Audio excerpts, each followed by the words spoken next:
Well, last night was a traumatic night for me. I had posted the door texturing video for the corridor seed, and I was on a high.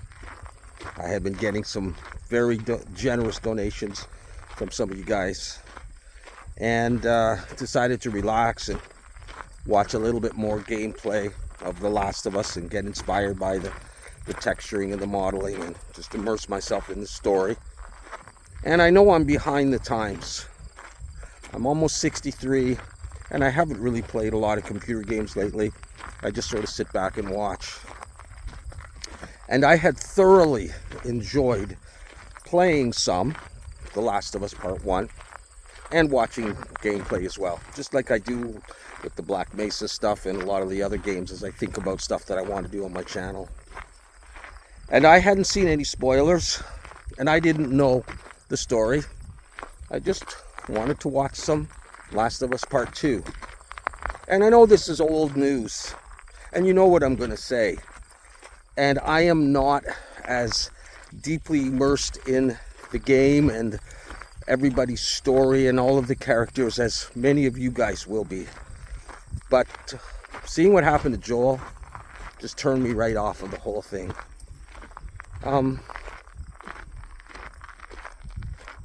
It's about 18 hours later, and I'm still heartbroken.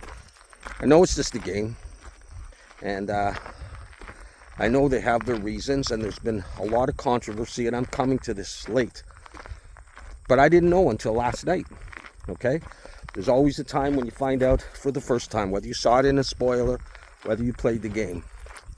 And the discussion raged at one point, and it probably died down.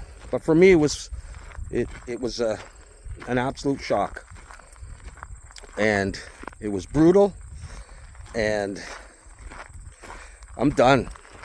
I don't want to model anymore of The Last of Us.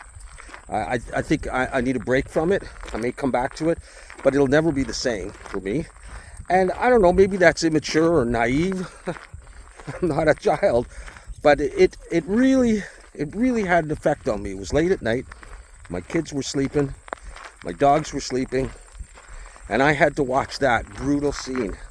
I'm not averse to watching people's heads blown off and blood splurting everywhere in these violent video games. But to see that, and to have me so, emotionally wrapped up in Joel's character, who was my favorite character of the game, just really ruined it for me. And I think a lot of people feel the same, and a lot of people have moved past that and understood why it was maybe necessary, knew it was coming, all of that. But I shut it off. I will not be watching any more of that. I won't be playing anymore. And I deleted my little screensaver of that. I'm not interested in that anymore. And it's a real shame, because that was a real inspiration for me. And the sad thing is, I think, and again, it might be sort of short-sighted, is it affects my appreciation of everything that Naughty Dog does. It affects my appreciation for Uncharted. When you can treat a character that way and go against a large portion of your fan base, it really makes me not want to open myself up to your other games, your other characters. And again, I'm not a real video game player. I mean, I played enough when I was young, but stuff like this, maybe when you get older, I don't know, and you have children, and you have these lovely dogs here, and I lost one of my other dogs. My parents are old. There's enough death and destruction.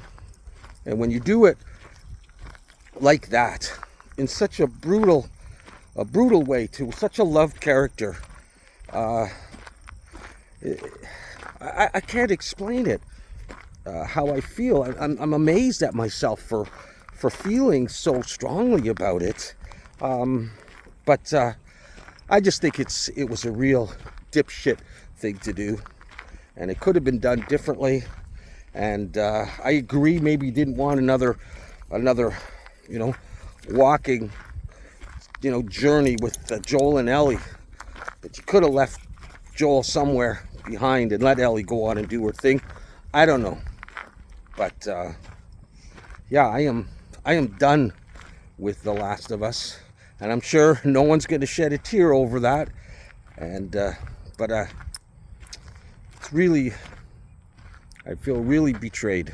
I didn't spend money on the second game. I just watched, but anyways, you lost one fan.